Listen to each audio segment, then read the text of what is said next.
It took a man with a reciprocating saw under 40 seconds to remove 11 years of my life from a cedar post.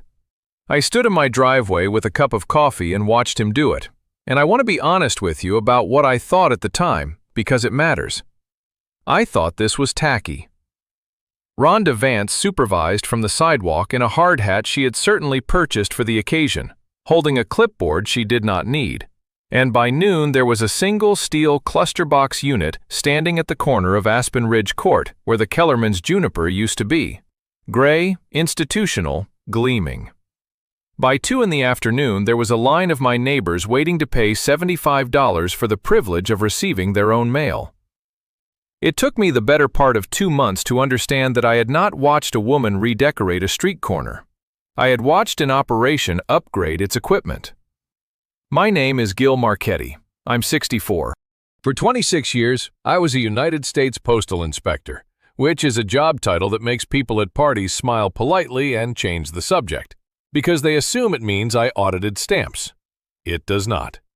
The Postal Inspection Service is a federal law enforcement agency, the oldest one this country has, and its inspectors carry badges, execute warrants, and put people in federal prison. I spent a quarter-century working mail theft, mail fraud, and the specific sour little crime of people who open envelopes that don't belong to them. I retired to Colorado for the quiet. I got 11 peaceful years out of it, which in the long run is more than most people get. Rhonda handed out the keys herself, one at a time, from a folding table she'd set up beside the new box, and she was radiant. She had been president of the Aspen Ridge Homeowners Association for 9 consecutive years, a fact she worked into conversation the way other people mentioned their children. And this, the mailbox modernization project, was her masterwork. $75, refundable key deposit. $12 a month, cluster maintenance and access fee, billed with the dues. My neighbors grumbled thoroughly, at length, and while paying. When my turn came, Rhonda pressed the little key into my palm, held my hand a half-second longer than necessary, and said with the warm confidence of a woman sharing good news, "And the best part, Gil? I've got one master key now for the whole unit. So much simpler for everybody." I said that was certainly simpler. I put the key in my pocket. I went home. Here is what I noticed at that table. And I need you to understand that noticing it was involuntary, the way a musician can't hear a wrong note on purpose. The cluster box was not the right cluster box. The lock on the carrier access panel, the big door on the front that swings the whole bank of compartments open at once so a letter carrier can load them, was wrong. On an approved unit, that panel takes what's called an arrow lock, and the key to an arrow lock exists in exactly one universe. The Postal Services. Carriers sign for them. They're inventoried like weapons. A homeowners association president does not have one, cannot have one, will never have one, because the entire point of the arrow lock is that the only hands touching mail between the sender and the box belong to people who work for the United States. What Rhonda had bought was a commercial-grade look-alike with a standard master keyway. The kind you order online, the kind that comes with a master key, which she was carrying around in her purse and announcing to the street like a woman describing a new dishwasher. Dale said it out loud before I did. He'd carried this route for 6 years, and he stopped his truck beside me that Thursday and looked at the cluster with an expression of pure occupational grievance. "That's not our lock," he said. "I gotta load that thing with my own hands, box by box, like it's 1940. He shook his head, said somebody had sold her the wrong unit, and drove off complaining about his schedule. I stood there and turned the sentence over, "That's not our lock," and filed it, without alarm, the way you file a receipt. 6 weeks later, it would stand up in my head and start screaming. The other thing I filed and forgot arrived under my door the following month, when the association's election season started. A flyer. Photocopied, one-sided, slightly crooked, with a passport photo of a man named Emmett Boone, reproduced so many generations down it looked like a police sketch. Vote Boone, because the board should have more than one opinion in it. Emmett lived at the far end of the street. He'd run against Rhonda 4 times over 9 years and lost 4 times, and by then, he'd developed the shoulders of a man who expected to lose. I'd voted for him twice, actually. Marked the ballot, mailed it back, watched him lose, and thought what everybody on that street thought, which was, nice guy, no charisma. That's how it goes. I want to be very clear that I thought that. I thought Emmett Boone just wasn't popular, and I never once examined the sentence. I have a habit. Every morning, with coffee, I open Informed Delivery, the Postal Service's free service that emails you gray scans of the front of every envelope arriving that day, and I look at my mail before it arrives. My wife used to say it was the saddest hobby she'd ever seen in a grown man. But you don't spend 26 years learning that an envelope is a legal object and then stop knowing your own mail by sight. So on a Tuesday in October, I looked at my scans, saw a letter from my insurance carrier, and that afternoon I opened my compartment and it wasn't there. Wednesday, the same thing happened with a statement from my credit union. Not late, not misdelivered, scanned at the processing plant, loaded onto Dale's truck, driven to my street, and then, somewhere between Dale's hands and mine, inside a steel box on a public corner, gone. That's when I started knocking on doors, and that's when I learned I wasn't alone, though nobody else had a way to prove it. Curtis Wren, 3 houses down, had spent 2 months on the phone with the tax people about a refund check that had simply never arrived. Marjorie Pell had missed something registered from the county and only found out when a deadline had already passed. Half the street had a story, and every story came with the same shrug attached. The mail, you know how it is. People will believe almost anything about the Postal Service. They'll believe a letter evaporated. What they will not believe, without being shown, is that a neighbor is standing at the box with a key. So I did the thing I did for 26 years, which is not glamorous and never has been. I made a log, a spreadsheet, dates in one column, informed delivery scans in the next, what actually landed in my box in the third, and a 4th column for the gap.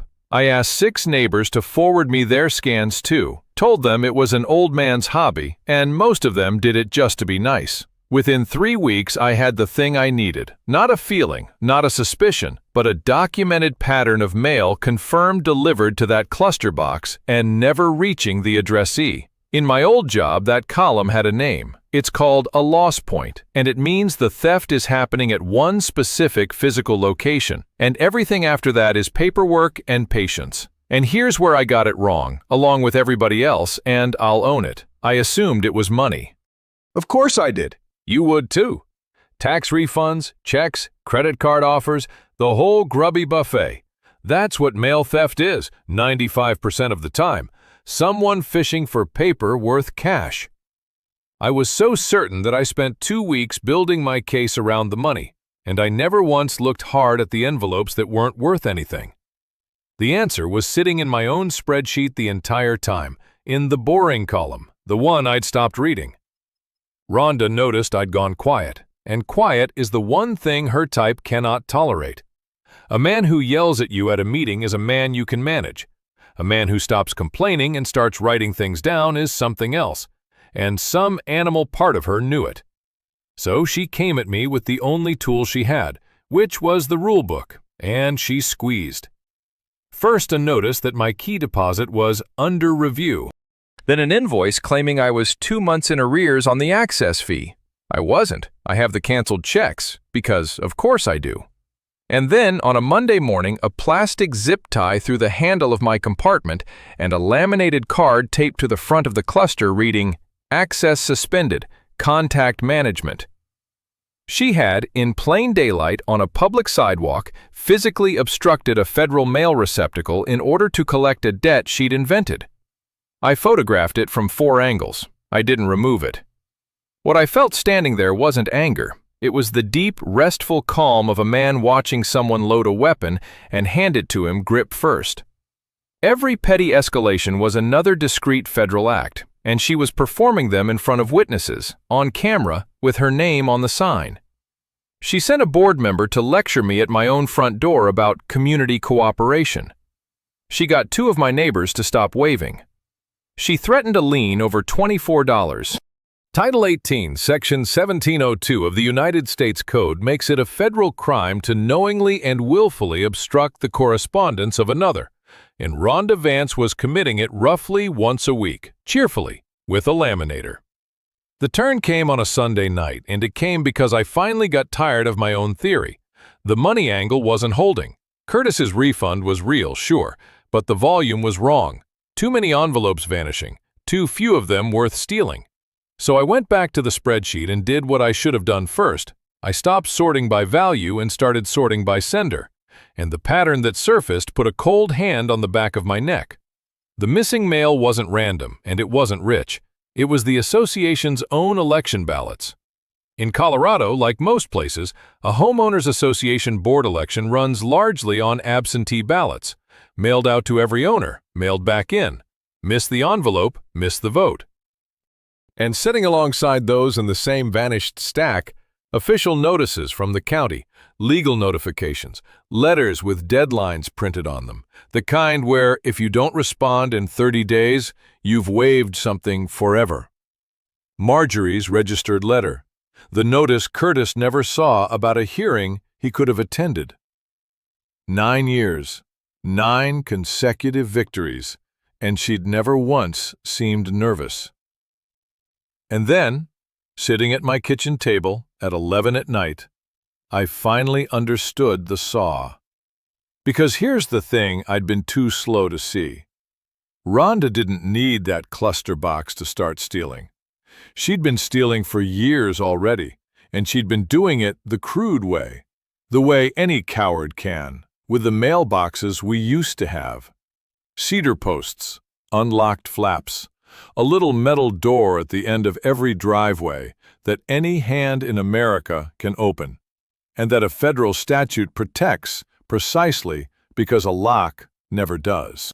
All she'd ever had to do was walk the street at 6 in the morning with a canvas tote, the president out for her constitutional, waving at the early risers, lifting flaps. Ballots going out sat there all day. Ballots going back sat there with the little red flag up, announcing themselves.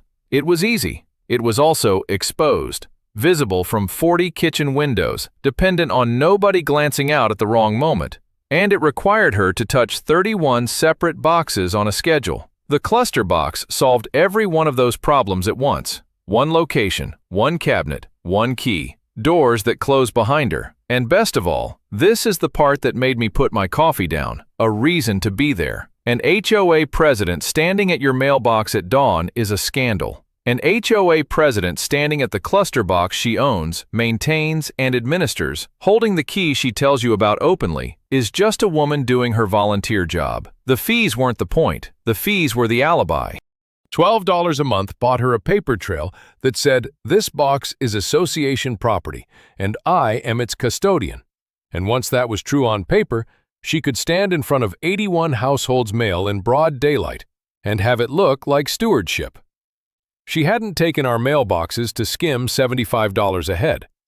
The checks she'd lifted along the way were housekeeping, a few dollars scraped off the top because the paper was already in her hands. What she was actually stealing, methodically, for the better part of a decade, was the ability of her neighbors to disagree with her. A ballot that never reaches a kitchen table never gets marked. A ballot that never gets marked never gets counted. And the difference between a neighborhood that loves you and a neighborhood that never got the envelope is completely invisible from the outside, including, it turns out, to the man who never got it. I called Denise Park, who had been a green kid in my office in Cheyenne and now runs a team of her own, and I read her the log line by line. And Denise made the small sound she makes when a case walks in fully dressed. Federal jurisdiction was never in question. The second a letter enters the mail stream, it is federal, all the way until it's in the addressee's hands, and no covenant, bylaw, board vote, or fee schedule ever written can touch it. The inspection service does not need a homeowners association's permission to open a mailbox. It needs a controlled test. So, we baited it. The board election was 3 weeks out, ballots going into the mail on a known date, and Denise's people prepared a piece of test mail, a marked envelope addressed to a cooperating resident, tracked from the plant to Dale's satchel to the cluster box, its contents inventoried, its surfaces treated. Dale was more than willing. He'd been complaining about that lock to anyone who'd listened for months, and he was quietly furious once he understood what had been happening on his route, on his own hand's watch. We loaded the test piece on a Tuesday morning and waited to see whose fingers found it. Rhonda, meanwhile, had scheduled a ribbon cutting. I need you to appreciate this. She had decided the completion of the mailbox modernization project warranted a ceremony. She sent a flyer, a nice one, professionally printed, which I noted without comment given what else came photocopied on this street. There was lemonade on a folding table and a banner and 40-some neighbors standing on the corner on a bright Saturday morning in the kind of aggressive good mood people manufacture for a woman they're afraid of. Somebody had procured a pair of those enormous novelty scissors with blades the length of your forearm that couldn't cut a shoelace. And bolted to the front of that gray steel box, catching the sun, was a brass plaque reading, Aspen Ridge Mailbox Modernization Project, R. Vance, President. She had put her name on it, on the box, in brass. I'd walked past that plaque every day for 2 months and found it merely ridiculous. And I stood in that crowd on Saturday looking at it and had to work not to smile. Because in about 4 minutes it was going to be the funniest object in the state of Colorado. She gave a speech. She talked about stewardship. She talked about the challenges of leadership and how not everyone appreciates the hard work that goes into a community. A line delivered with her eyes finding me in the crowd, which I thought was a nice touch. She talked, and I am not embellishing this, about transparency. Then she took up the giant scissors and turned toward the ribbon. And that was when 2 men and a woman in windbreakers came up the sidewalk with badges hanging on chains around their necks, and the corner went quiet in a way that made the lemonade table seem very loud. The test envelope had been opened. It had been opened, its contents removed, and the empty recovered exactly where Denise's people expected to recover it. The treated surface had transferred to the hands that touched it, and those hands had gone home in a purse alongside a commercial master key that fit a carrier access panel it had no business fitting. Denise walked to the front of that crowd, said Rhonda's name in a perfectly level voice, and asked her to set down the scissors. And Rhonda, this is the part I'll take with me, did not let go of the scissors. She stood in front of her neighbors, in front of her brass plaque, gripping 3 feet of novelty shears in both hands like a woman holding a life preserver, and Denise had to ask a second time, gently, the way you talk to someone standing on a ledge. "Ma'am, the scissors, please." They took the master key out of her purse right there. Dale, at the back of the crowd with his arms crossed, gave a statement to the second inspector that boiled down to the same 8 words he'd said to me 2 months earlier, and that I'd been too slow to hear. "That's not our lock." And then Denise, because she is thorough and because she'd read my log, asked Rhonda for the record whether she was the only person in possession of a key to the carrier panel. She didn't need an answer. 40 people on that corner had already heard it, 2 months earlier, at a folding table, in Rhonda's own bright voice, offered as good news. "I've got 1 master key now for the whole unit." So much simpler for everybody. I watched it land on them 1 face at a time, and in the silence, from somewhere behind my left shoulder, Emmett Boone, 4 campaigns, 4 defeats, a man who had knocked on every door on this street with his crooked photocopies and who had stopped bothering the last 2 cycles, said quietly to nobody at all, 9 years. I thought people just didn't like me. I have put people in handcuffs in my life. I have never heard anything hit a street the way that sentence hit that corner. The rest was procedure, and procedure isn't dramatic, but it's thorough. Federal charges, obstruction of correspondence and theft of mail, Title 18, Section 1702 and 1708, with enough counts to make a very long afternoon for her attorney, because every zip tie and laminated card and suspended compartment was its own separate act. The Postal Service condemned the cluster box, and Aspen Ridge paid to install a properly approved unit with a real arrow lock, the key to which now lives, as it always should have, exclusively on Dale's ring. Every dollar of deposits and access fees came back to every household, which the association could afford considerably less than Rhonda had led anyone to believe. The election was the harder question, and it got answered in a courtroom instead of a federal one. The interim board petitioned the county district court under Colorado's common interest law, and a judge voided the vote and ordered it rerun under supervision, but only that one. You cannot void what you cannot document, and my spreadsheet only went back 2 months. The 8 years before that are simply gone, unprovable, a thing everyone on that street now knows and nobody can fix. They reran the election on paper, in a room, with people counting out loud.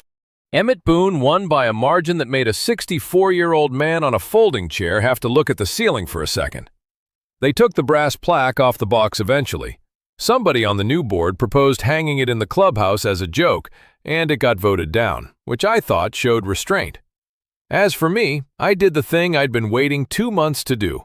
On the first morning the new cluster was live, I walked down to the corner with my coffee, put a key in a lock that belonged to me, and took out my mail.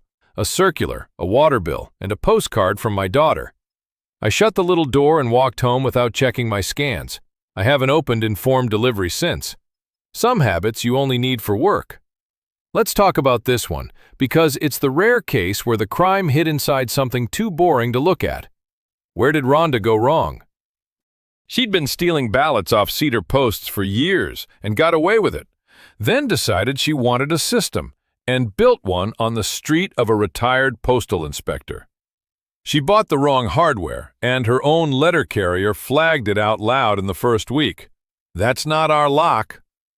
She bragged about the master key in front of 40 witnesses because she genuinely believed holding it made her efficient rather than criminal. And when a quiet neighbor stopped complaining and started keeping records, she escalated. Zip ties, suspension notices, invented debts, never understanding that each one was a separate federal count with her name laminated on it. The scans proved the loss point. Sorting by sender instead of by value proved the motive was never money. And her plaque made sure nobody had to wonder whose project it was. Practical takeaways. Your mail is federal, the entire distance from the sender's hands to yours. No association, board, or bylaw can charge you for access to it, hold it against a debt, or possess a key to the carrier panel. Informed delivery is free, and it turns, "I think my mail is going missing," into evidence with timestamps. And if a board seems unbeatable year after year, ask the boring question first. Is everyone actually getting their ballot?